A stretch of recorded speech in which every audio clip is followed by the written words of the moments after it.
एक शहर में एक चोर रहता था जिसका नाम राजू था।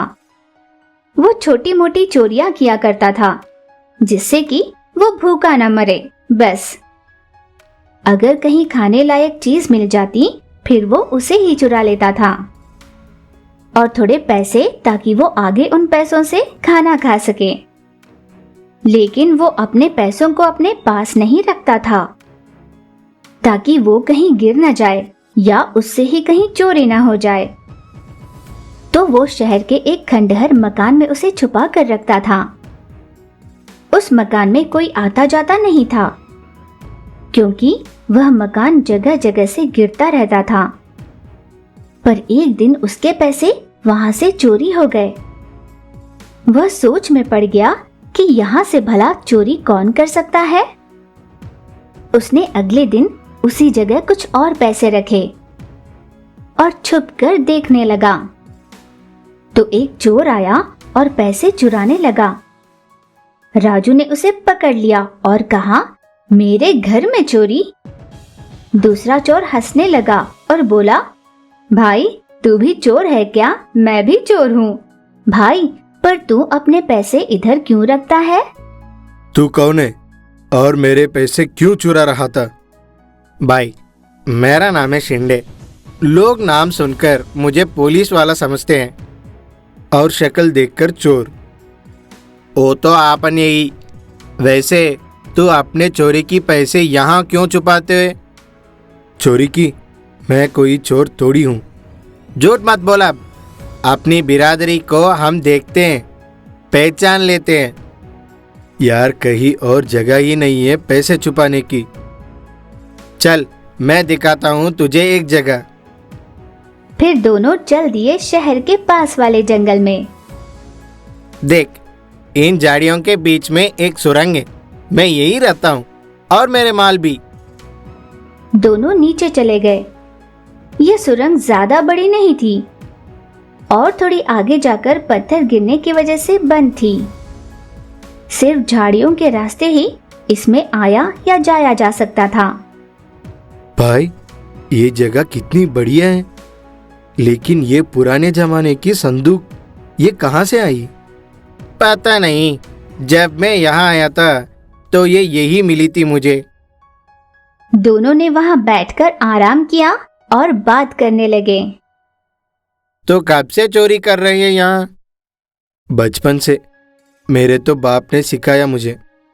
क्या? तेरे बाप ने? हाँ, वही कहते थे, बेटा मैं समोसा का रेट पूछूंगा और तू चुपके से 2 उठा लेना, आराम से कहेंगे। और वो तो मेरी चोरिया की सुधार भी किया करते थे। अच्छा। उन्होंने मुझे बताया कि बेटे थोड़ा ध्यान दिया करो। जैसे तुम उस दिन समोसा तो चुरा लिया लेकिन चटनी नहीं चुराई, तो हमें बिना चटनी के खाना पड़ा। इस तरह बातों पर ध्यान दिया करो। शिंदे हंसने लगा और इस तरह बातें करते करते सुबह हो गई। दोनों ने प्लान बनाया कि अब से बड़ी चोरियां किया करेंगे, जैसे गहने, जवाहरात, हीरे, ज्यादा पैसे। दोनों साथ जाते और खूब सारा माल चुरा कर ले आते। ऐसा कर उन दोनों ने उस संदूक को पूरा भर दिया। उसमें अधिकतर गहने थे, सोने के सिक्के, सोने की चूड़ियां, चांदी के हार, हीरे की अंगूठी जैसी कई चीजें। काफी दिन ऐसे ही चला। वो चोरी करके आते और रास्ते में से अच्छा अच्छा खाना खरीद कर लाते और सुरंग में चैन से बैठकर खाते। एक दिन वो एक बड़े से घर में गए। उस घर के बड़े लोग बाहर गए हुए थे। बस 2 बच्चे घर पर थे। चोरों ने पूरा प्लान बना रखा था। उनको पता था कि माल किस कमरे में रहता है, किस अलमारी में और उसकी चाबी कहाँ होती है। वो रसोई घर के रास्ते अंदर जाने वाले थे। जैसे ही राजू ने खिड़की खोली, शिंदे जल्दी से अंदर जाने लगा।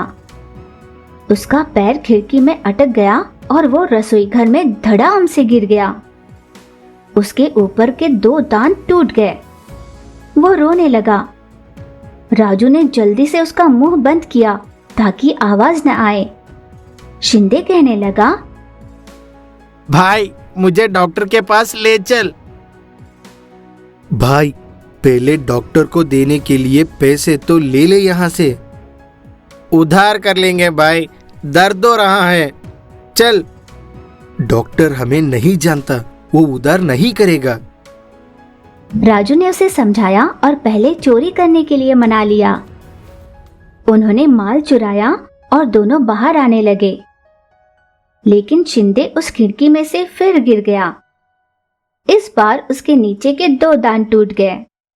शिंदे फिर रोने लगा। राजू ने उसे उठाया और दोनों वहां से भाग निकले। राजू ने शिंदे को पहले डॉक्टर को दिखाया और तय किया कि अब कुछ दिन चोरी नहीं करेंगे। फिर उन्होंने अच्छा सा खाना लिया और सुरंग में बैठकर खाने के लिए ले गए। जब वो जंगल में पहुंचे तो उन्होंने देखा उस सुरंग के ऊपर जो झाड़ी थी उसे किसी ने काट दी है। दोनों ने सबसे पहले चुराया हुआ माल जंगल में कहीं छुपा दिया। फिर वे सुरंग में गए। वहां दोनों ने देखा 3 खोज करने वाले खोजी थे जो खजाना ढूंढते हैं। वो सोच रहे थे कि उन्होंने खजाना खोज लिया। उनके पास खजाने का एक मैप भी था। जो संदूक शिंदे को मिली थी वो भी खजाने वाली संदूक थी, मगर जब शिंदे को मिली तब उसमें खजाना नहीं था, लेकिन अब वो गहनों से भरी हुई थी। खोजी सोच रहे थे कि ये खजाना है। राजू और शिंदे उन्हें ये बता भी नहीं सकते थे कि ये उनका चुराया हुआ माल है। वो मायूस होकर वहां से निकले तो जंगल में छुपाकर रखा हुआ माल भी वहां से गायब हो गया था। इस तरह वो दोनों और भी दुखी हो गए।